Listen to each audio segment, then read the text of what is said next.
ഈ സംസ്കാരം എന്ന് പറയുന്ന സാധനം എല്ലാവർക്കും ഒന്നുപോലെ തന്നെ കിട്ടണമെന്ന് നമ്മൾ നിർബന്ധം പിടിക്കരുത്. അതൊരിക്കലും കിട്ടില്ല.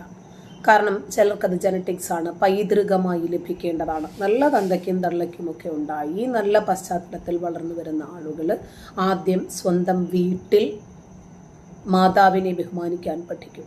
അവർക്ക് വേണ്ടുന്ന റെസ്പെക്റ്റും അവരുടെ അവകാശങ്ങൾ സാധിച്ചു കൊടുക്കാനും വകവെച്ചു കൊടുക്കാനും പഠിക്കും. പിന്നീടാണ് സഹോദരിയിലേക്ക് വരുന്നത്. അത് കഴിഞ്ഞിട്ടാണ് ഭാര്യയിലേക്ക് വരുന്നത്. അതും കഴിഞ്ഞിട്ടാണ് മകളിലേക്ക് വരുന്നത്. അപ്പോൾ സ്വന്തം വീട്ടിൽ സ്ത്രീകൾക്കു വേണ്ടുന്ന റെസ്പെക്റ്റ് കൊടുത്തിട്ടുള്ള ആളുകൾക്കോ മാത്രമേ പുറത്തുള്ള സ്ത്രീകളെയും ബഹുമാനിക്കാൻ സാധിക്കൂ. സോഷ്യൽ മീഡിയയിൽ ഓരോരുത്തർക്കും അവനവൻ്റെ അഭിപ്രായങ്ങൾ പ്രകടിപ്പിക്കാനുള്ള സുലഭമായിട്ടുള്ള സൗകര്യങ്ങൾ ഉണ്ടായിരിക്കെ ഈ നെഗറ്റീവായിട്ട് വന്ന് കമൻറ്റ് ചെയ്യുന്ന ആളുകൾ അവരുടെ അഭിപ്രായമായിരിക്കും പറയുന്നത്. പക്ഷേ തെണ്ടിത്തരം ചെയ്താലും നിറകേട് ചെയ്താലും അതൊന്ന് വൃത്തിയായിട്ട് ചെയ്തൂടെ എന്ന ചോദ്യം ഇവിടെ കിടക്കട്ടെ. കഴിഞ്ഞ ദിവസം ഹെലനോസ് പാട്ട എന്ന് പറയുന്ന പെൺകുട്ടിക്ക് നേരിടേണ്ടി വന്ന ഒരു ദുരനുഭവം, എന്നാൽ അതിനേക്കാൾ എത്ര തീക്ഷണമാണ് ഞാൻ കേൾക്കേണ്ടി വന്ന തെറിവിളി എന്നുകൂടി നിങ്ങളിത് രണ്ടും കൂടി ഒന്ന് കമ്പയർ ചെയ്ത് നോക്കുക. അപ്പോൾ ആ കുട്ടി ഇത് കാണുന്നുണ്ടെങ്കിൽ മനസ്സിലാക്കണം, മോളെ നീയൊക്കെ കേൾക്കുന്നതിൻ്റെ എത്രയോ എക്സ്ട്രീം ലെവലാണെന്നറിയാമോ ഞങ്ങളൊക്കെ കേൾക്കുന്നത്. ഒരു പക്ഷേ ഒരു പ്രത്യേക മതവിഭാഗത്തെ സംബന്ധിക്കുന്ന യാഥാർത്ഥ്യങ്ങൾ അവരുടെ പ്രമാണങ്ങളിലൂടെ അവരുടെ പ്രഭാഷകന്മാർ പറയുന്ന വഷളു പരമ്പരകളിലൂടെയൊക്കെ വിളിച്ചു പറയുന്നത് കൊണ്ടായിരിക്കും ഞാനൊക്കെ ഒരുപാട് ഈ രൂപത്തിലുള്ള പരിഹാസങ്ങൾ, അതല്ലെങ്കിൽ ഭീഷണികൾ, തെറിവിളികൾ ഇതൊക്കെ കേൾക്കേണ്ടി വരുന്നത്. ഓക്കെ, എന്തായിരുന്നാലും ശക്തമായ രൂപത്തിൽ പ്രതികരിച്ച ഹെലനോസ് പാട്ട എന്ന് പറയുന്ന സഹോദരിക്ക് അഭിനന്ദനങ്ങൾ. തുടരുക. നമുക്ക് ആ വീഡിയോ. ഇസ്ലാമിനെ കുറിച്ച് ശരിക്കും പഠിച്ചിട്ടും മനസ്സിലാക്കിയിട്ടും തന്നെയാണ് ഇസ്ലാമിൻ്റെ ആധികാരിക ഗ്രന്ഥങ്ങൾ വെച്ചിട്ട് ഇസ്ലാമിനെ വിമർശിക്കുന്നത്. പക്ഷേ അത് കണ്ടിട്ട് കൃത്യമായി മറുപടി തരാൻ പറ്റാത്ത ആളുകൾ വിളിക്കുന്ന തെറി അഭിഷേകങ്ങൾ, പിന്നെ കമൻറ്റ് ബോക്സ് ആണെങ്കിൽ തുറക്കേ വേണ്ടല്ലോ. സോഷ്യൽ മീഡിയ മുഴുവനും ഇവർ ഹൈജാക്ക് ചെയ്തു വെച്ചിരിക്കുകയാണ്.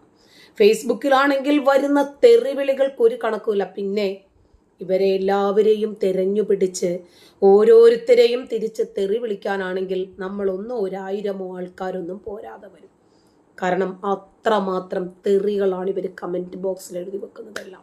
അപ്പോൾ നമ്മൾ വിചാരിക്കും നമ്മളെ മാത്രമാണെന്നല്ല. സോഷ്യൽ മീഡിയയിൽ ഇവരിൽപ്പെട്ട ഇവരുടെ പേര് നോക്കിയാൽ മതി നമുക്ക് മനസ്സിലാകും ഇവരെത്തരക്കാരാണെന്ന്. കാരണം ഇവരുടെ വീടുകളിൽ ഇവർ പഠിക്കുന്ന സംസ്കാരമാണ്. ഇന്ന് ഞാൻ മറ്റേ ആ കൊച്ചിൻ്റെ പേരെന്തായിരുന്നു, എന്തോ ഒരു സ്പോട്ടയാ ഹെലനോസ് പാട്ട, ആ കൊച്ചിൻ്റെ ഒരു വീഡിയോ കണ്ടു. ആ കൊച്ചിൻ്റെ വയറിനെ സംബന്ധിച്ച് ഒരുത്തൻ പറയുന്നതും അവനെ തെറി വിളിക്കുന്നതും കണ്ടു. അപ്പോൾ ആ കുട്ടിക്ക് കൂടി ഉള്ളതാണ്, എൻ്റെ പൊന്നു മോളെ ഞങ്ങൾക്കൊക്കെ വരുന്ന ഓഡിയോ, അതുപോലെ തെറിവിളി കമൻറ്റുകൾ, വാട്സപ്പ് വോയിസുകൾ, ഫോൺ വിളിച്ചിട്ട് വിളിക്കുന്ന തെറികൾ, ഒന്നുമല്ലേ. ഞാൻ ഒരു സാമ്പിൾ നിങ്ങൾക്കൊന്ന് കേൾപ്പിച്ചു തരാം. ഹെഡ്സെറ്റ് വെക്കണം നിർബന്ധമായിട്ടും. ഹെഡ്സെറ്റ് ഇല്ലാതെ കേൾക്കുവാണെങ്കിൽ വീട്ടിലല്ല എന്ന് ഉറപ്പുവരുത്തണം. മക്കൾ കേൾക്കാതിരിക്കണം. എൻ്റെ പൊന്നാര മക്കളെ, ഗതി കെട്ടിട്ട് ഇവരുടെ മദ്രസ സംസ്കാരം ഇതാണ് എന്നൊന്ന് നിങ്ങൾക്ക് ബോധ്യപ്പെടുത്തി തരാൻ വേണ്ടിയിട്ടാണ് ഇത് ഞാൻ നിങ്ങളുമായിട്ട് ഷെയർ ചെയ്യുന്നത്. ഇതൊരുത്തൻ ഗൾഫിലിരുന്നിട്ടാണ് വിളിക്കുന്നത്. അവൻ്റെ ഫോൺ നമ്പരൊക്കെ ഇതിനകത്തുണ്ട്. +9656 240 7110. മുഴുവനും പറയാൻ പറ്റില്ല കേട്ടോ ഇംഗ്ലീഷിൽ, കാരണം കമ്മ്യൂണിറ്റി ഗൈഡ് ലൈനിൻ്റെ എതിരാണ് ഒരാളുടെ പേഴ്സണലായിട്ടുള്ള വിവരങ്ങൾ പുറത്തു വിടുന്നത് കൊണ്ട് പറഞ്ഞാണ്. അപ്പോൾ അതെനിക്ക് കാണിക്കാനും ബുദ്ധിമുട്ടാണ്. +96 65 62 40 7110. എന്ത് ചെയ്യും ഇവനെയൊക്കെ ഒന്ന് ചിന്തിച്ചത്. ഇവൻ്റെയൊക്കെ വീട്ടിലാരും ഇല്ലേ? അവരോടൊക്കെ ഇങ്ങനെയൊക്കെ തന്നെ ആയിരിക്കുമെന്നേ. ചുട്ടയിലെ ശീലം ചുടലവരെ പഠിച്ചതല്ലേ പാടാൻ വേണ്ടിയിട്ട് വന്ന ഒരു കാക്കയാണ്. കാക്ക പണമിട്ട ആളുകളെ പിടിക്കാൻ വേണ്ടിയിട്ട് ഇറങ്ങിയതാണ്. 50,000 രൂപ തരാന്നൊക്കെയാ പറയുന്ന കൂടെ പോവാൻ. നോൺസെൻസ് അല്ല.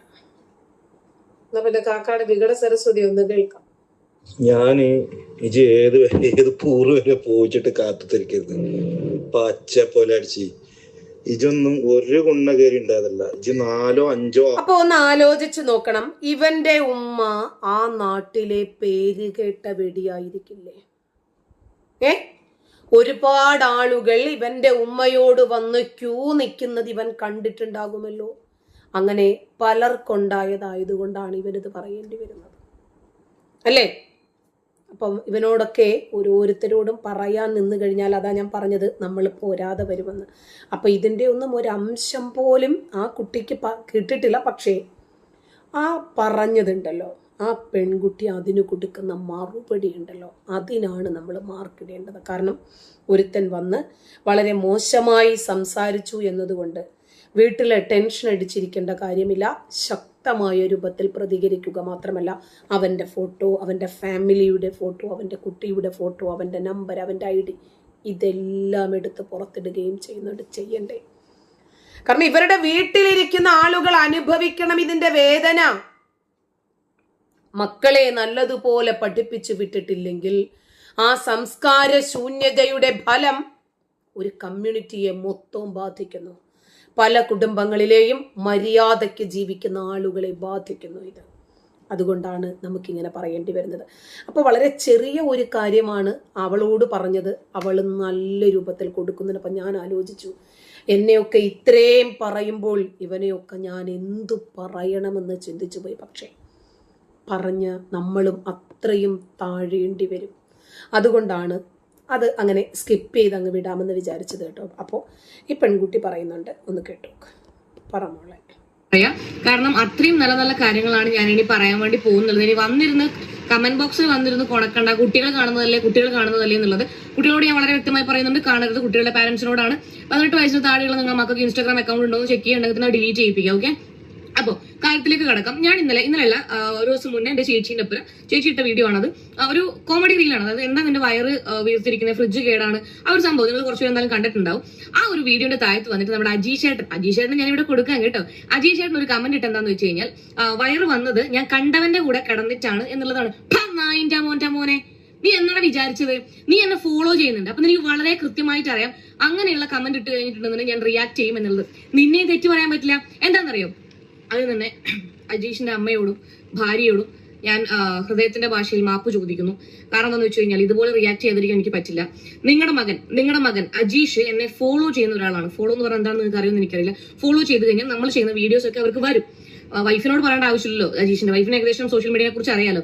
ഫോളോ ചെയ്ത് വെച്ചിട്ട് അവൻ എന്റെ ഇതിൽ വന്നിട്ട് ഞാൻ കണ്ടവന്റെ കൂടെ കിടന്നിട്ടാണ് തടി വെച്ചത് അല്ലെങ്കിൽ വയർ വന്നതെന്ന് പറഞ്ഞിട്ടുണ്ടെങ്കിൽ ഞാൻ വീട്ടിലിരിക്കുന്ന തള്ളേനെയും ഭാര്യനെയും മക്കളെയും പറയുമെന്നുള്ളത് അജീഷിന് അറിയാം. പട്ടി വിലയല്ലേ അമ്മക്കും ഭാര്യക്കും അപ്പൊ ഈ അജീഷ് കൊടുക്കുന്നത്?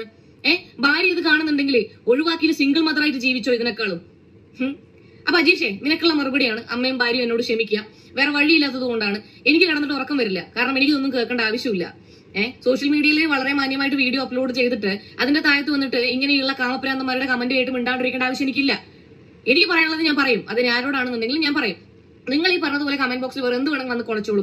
ഇമ്മത് തോന്നിയാസം വന്ന് കുണച്ചിട്ടുണ്ട് എന്നുണ്ടെങ്കിൽ വീട്ടിലിരിക്കുന്നവരെ തന്നെ ഞാൻ പറയുള്ളൂ. അപ്പൊ അജീഷേ, നിന്നെ ഞാൻ കുറ്റം പറയുന്നില്ല. കാരണം എന്താണെന്ന് വെച്ച് കഴിഞ്ഞാല് ഈ വെടിയായിട്ടുള്ള ഒരാളുടെ മകനായിട്ട് ജനിച്ച നീ ചിലപ്പോൾ നിന്റെ അമ്മ നിന്നോട് പറഞ്ഞിട്ടുണ്ടാവും, ഞാൻ മുന്നേ മെലിഞ്ഞിട്ടായിരുന്നു, ഈ വെടിപ്പരിപാടിക്ക് പോയിട്ടാണ് ഞാൻ തടിച്ചത്. അൺഫോർച്ചുനേറ്റ്ലി നീ കല്യാണം കഴിച്ചതും ഒരു വെഡിങ്ങിനെ ആയിപ്പോയി. അപ്പൊ ആ ഭാര്യ നിന്നോട് പറയുകയാണ്, ചേട്ടാ ഞാൻ മുന്നേ മെലിഞ്ഞിട്ടായിരുന്നു, എനിക്ക് വയറൊന്നും ഇല്ലായിരുന്നു, ഞാൻ കണ്ടവന്മാരുടെ കൂടെ പോയി കിടന്നിട്ട് എനിക്കൊരല്പം വയറൊക്കെ വന്നു. അപ്പൊ നിന്നെ എനിക്ക് തെറ്റ് പറയാൻ പറ്റില്ല. കാരണം നീ ഇവിടെ നോക്കിയാലും വെടി, രണ്ട് വെടികൾക്കും ഒരല്പം വയറ് വന്നത് കണ്ടവന്റെ കൂടെ കിടന്നിട്ടാണ്. അപ്പൊ നീ വിചാരിക്കും എല്ലാ സ്ത്രീകളും അങ്ങനെയാണെന്ന്. അജീഷേ, നീ മനസ്സിലാക്കേണ്ട ഒരു കാര്യം എന്താ വെച്ചിട്ടുണ്ടെങ്കിൽ നിന്റെ അമ്മച്ചനോ നിന്റെ അമ്മായി അച്ഛനോ അല്ല എല്ലാരും. അത് നീ മനസ്സിലാക്കണം. പിന്നെ കുട്ടിയെ ഞാൻ ഒന്നും പറയുന്നില്ല. എന്റെ ഇത് വെച്ചിട്ടാണ് ഞാൻ കുട്ടിയെ ഞാൻ ഒന്നും പറയുന്നില്ല. അജീഷേ, നീ ഉണ്ടല്ലോ, ഇത് 100% ഇത് ഏറ്റവും കൂടുതൽ ഷെയർ പോകുന്ന വീഡിയോ ആയിരിക്കുന്നു, ഏറ്റവും കൂടുതൽ ആൾക്കാർ കാണും എന്നും എനിക്കറിയാം. നീ നാണം കെടണം, മനസ്സിലായില്ലേ? നീ നാണം കെടണം അജീഷേ. നീ എന്താണ് വിചാരിച്ചു വെച്ചത്? നീ അങ്ങനെ കുണച്ചൊരു കമന്റ് ഇട്ടിട്ട് പോയിട്ട് പൂരിബാജി പയ്യോളി മിച്ചറെ നിന്നെ ഞാൻ വെറുതെ വിടുന്നു, അങ്ങനെയാണോ പൊഴത്തൊലി നീ വിചാരിച്ചു വെച്ചത്? അതും കേട്ടങ്ങ് ഞാൻ പോകുന്നെന്ന് വിചാരിച്ചത്. നിനക്ക് തെറ്റി നിനക്ക് കാമപ്രാന്ത. ഇവനെല്ലാം ഇവന്റെ ഭാര്യനെ അറിയുന്ന ആൾക്കാരാണ് ഈ വീഡിയോ ഒന്ന് അയച്ചു കൊടുക്കണം. മോളെയൊന്നും ഇയാളെ പരിസരത്തേക്ക് വിടരുതേ, മകളെയൊന്നും. ഇങ്ങനെയുള്ള ആൾക്കാരാണ് സ്വന്തം അച്ഛന്മാരെ മക്കളെ പീഡിപ്പിച്ചു എന്നൊക്കെ പറയുന്നത് കേൾക്കുന്നില്ലേ? ഇവനെ പോലത്തെവരാണ് അങ്ങനെ ചെയ്യുന്നത്. സൂക്ഷിച്ചാ ദുഃഖിക്കണ്ട. എനക്ക് അത്രേ ഇവന്റെ ഭാര്യനോട് പറയാനുള്ളൂ. മകളെല്ലാം ഒരു 4 കിലോമീറ്റർ അപ്പുറത്ത് വെച്ചോ ഇവന്റെ. വയറു വീർത്തിരിക്കുന്നത് കണ്ടവന്റെ കൂടെ കിടന്നിട്ടാണ് എന്നാണ് ഈ അജീഷ് എന്ന് പറയുന്ന നല്ല തന്തയ്ക്ക് ജനിക്കാത്ത നാറിയ കൊച്ചിനെ കുറിച്ച് പറഞ്ഞത്. പക്ഷേ ഒരു മദ്രസ വാണം വന്നിട്ട് പറഞ്ഞ വാക്കുകൾ എന്താ? മദ്രസയിൽ പഠിച്ച് വളരെ ചെറിയ പ്രായത്തിലെ തലച്ചോറൂരി ഉസ്താദിന്റെ കാലിന്റെ ഇടയിൽ വെച്ചു കൊടുത്തിട്ട് ഉസ്താദിന്റെ പാരച്ചൂട്ട് പ്രയോഗങ്ങൾക്ക് ഇരയായിട്ടുള്ള ഒരു നാറി. ഉമ്മ പലവന്റെ കൂടെ പോയിട്ട്, ഞാൻ ആ പദം, അവൻ പറഞ്ഞ പദം ഞാനിവിടെ പ്രയോഗിക്കുന്നില്ല, കാരണം നമ്മുടെ വീഡിയോ ഫാമിലി ആയിട്ടൊക്കെ ഇരുന്ന് പല ആളുകളും കാണുകയും കേൾക്കുകയും ഒക്കെ ചെയ്യുന്നതാണ്. ഇത് പറയാതിരിക്കാൻ നിവൃത്തിയില്ലാത്തത് കൊണ്ട് പറഞ്ഞു പോകുന്നതാണ്. മദ്രസയിൽ പഠിച്ച് ഉസ്താദിന്റെ ലിംഗാഗ്ര ചർമ്മത്തിൽ ചുംബിച്ചിട്ടുള്ള ഇവന്മാർക്ക് ഈ രൂപത്തിലല്ലാതെ മറ്റൊരു രൂപത്തിൽ പ്രതികരിക്കാൻ പറ്റുമോ? ഇവന്റെ ഉമ്മയും ഇവന്റെ സഹോദരിയും, ഇവന് മകളുണ്ടെങ്കിൽ അവളും, ഇവന്റെ ഭാര്യയും, ഇവന്റെ കുടുംബത്തിലുള്ള സ്ത്രീകളും 1 9 നിൽക്കുന്നതല്ല എന്ന് ഇവൻ തന്നെയാ പറയുന്നത്. 1000 അവന്മാരുടെ കൂടെ കിടന്നിട്ടാണ് ഇവന്റെ കുടുംബത്തിലുള്ള ആളുകൾ കുട്ടികൾക്ക് ജന്മം നൽകുന്നത് എന്നല്ലേ ഇവൻ പറയുന്നത്, അല്ലേ? ബാക്കി കൂടി കേൾക്കാം. ഞാന് ഇജ് ഏത് പൂറ് വരെ പോയിച്ചിട്ട് കാത്തുത്തിരിക്കരുത്. പച്ച പോലെ അടിച്ച് ഇജൊന്നും ഒരു കുണ്ണ കയറി ഉണ്ടായതല്ല. ഇജ് 4 5 6 കുണ്ണ കയറിയിട്ട് ഏതോ തന്തക്ക് ഉണ്ടായതാന്നൊക്കെ തോന്നുന്നത്. അപ്പൊ ഇവന്റെ ഉമ്മ, ബാക്കിയൊന്നും കേൾക്കാൻ പറ്റില്ല കേട്ടോ, ചെവി പൊട്ടിപ്പോകുന്ന രൂപത്തിലുള്ള തെരുവിളികളാ. നോക്കണം, ഇവന്റെ ഉമ്മ ജില്ലയും വിട്ടു സംസ്ഥാനത്തിലെ നമ്പർ 1 വേശ്യ സ്ത്രീ ആയിരിക്കില്ലേ? അങ്ങനെ ഒരു സ്ത്രീയുടെ മകനല്ലാതെ ഈ രൂപത്തിൽ സംസാരിക്കാൻ പറ്റുമോ? നിങ്ങൾക്ക് തോന്നുന്നുണ്ടോ പറ്റുമെന്ന്? ഇവൻ ഉമ്മയുമായിട്ടും ഇതേ രൂപത്തിൽ തന്നെ പ്രാപിച്ചിട്ടുണ്ടാകണം. ഇവന്റെ ഭാര്യയെ ഇവന്റെ അപ്പനടക്കമുള്ള ആളുകൾ ഉപയോഗിക്കുന്നുമുണ്ടാകും. മദ്രസയിൽ നിന്ന് പഠിക്കുന്നതല്ലേ, അല്ലേ? ഇസ്ലാമിക സംസ്കാരം എന്ന് പറഞ്ഞാൽ പ്രവാചകനിൽ നിന്നും പഠിക്കുന്നതല്ലേ, അല്ലേ? ഉമ്മയെയും കെട്ടാം, മോളെയും കെട്ടാം, വ്യഭിചാരത്തിൽ ജനിച്ച സന്തതിയെയും കെട്ടാം. ആദം നബിയും ഹവ്വയും ഒരുമിച്ച് ചേർന്ന് 20 പ്രസവങ്ങളിൽ ഹവ്വയ്ക്കുണ്ടായത് 40 മക്കൾ. അവർ പരസ്പരം വേഴ്ച ചെയ്തിട്ടാണ് അടുത്ത മനുഷ്യ തലമുറ ഉണ്ടായത് എന്ന് പഠിപ്പിക്കപ്പെടുന്ന ഇസ്ലാമിൽ. ഇതൊക്കെ വലിയൊരു കാര്യമാണ്. കൊച്ച് അത്രയും പറഞ്ഞപ്പോൾ അവർക്ക് അത്രയും ആത്മാഭിമാനം വ്രണപ്പെട്ടിട്ട് അവനെ പച്ചത്തെറി വിളിച്ചവന്റെ അമ്മയെ പറഞ്ഞ് അവന്റെ ഭാര്യയെ പറഞ്ഞ് രംഗത്ത് വന്നിട്ടുണ്ടെങ്കിൽ ഞാൻ എത്ര പറയണമെന്ന് നിങ്ങളൊന്ന് ചിന്തിച്ചു നോക്ക്. എത്ര കണ്ട് ക്ഷമിച്ചാണ് മുന്നോട്ട് പോകുന്നതെന്ന് അറിയാമോ? ഇവരോടൊന്നും പറഞ്ഞിട്ട് കാര്യമില്ല എന്നുള്ളത് കൊണ്ട് പലപ്പോഴും മൗനം പാലിക്കാറാണ് പതിവ്. ഈ കാമമതത്തെ എന്നാണോ വിമർശിക്കാൻ തുടങ്ങിയത് അന്നു മുതൽ കേൾക്കുന്ന തെറിവിളികൾക്ക് ഒരു കണക്കുമില്ല. അതുകൊണ്ട് എന്തു പറ്റി? കൂടുതൽ ആർജവത്തോടുകൂടി ഇസ്ലാം എന്താണ് എന്ന് നിങ്ങൾക്ക് പഠിപ്പിച്ചു തരാൻ, ഈ മേഖലയിൽ ഉറച്ചു നിൽക്കാൻ എന്നെ പഠിപ്പിച്ചത്, പ്രേരിപ്പിച്ചത് ഇതുപോലെയുള്ള കുണ്ടനടിക്കാരന്മാരാണ്. നന്ദി.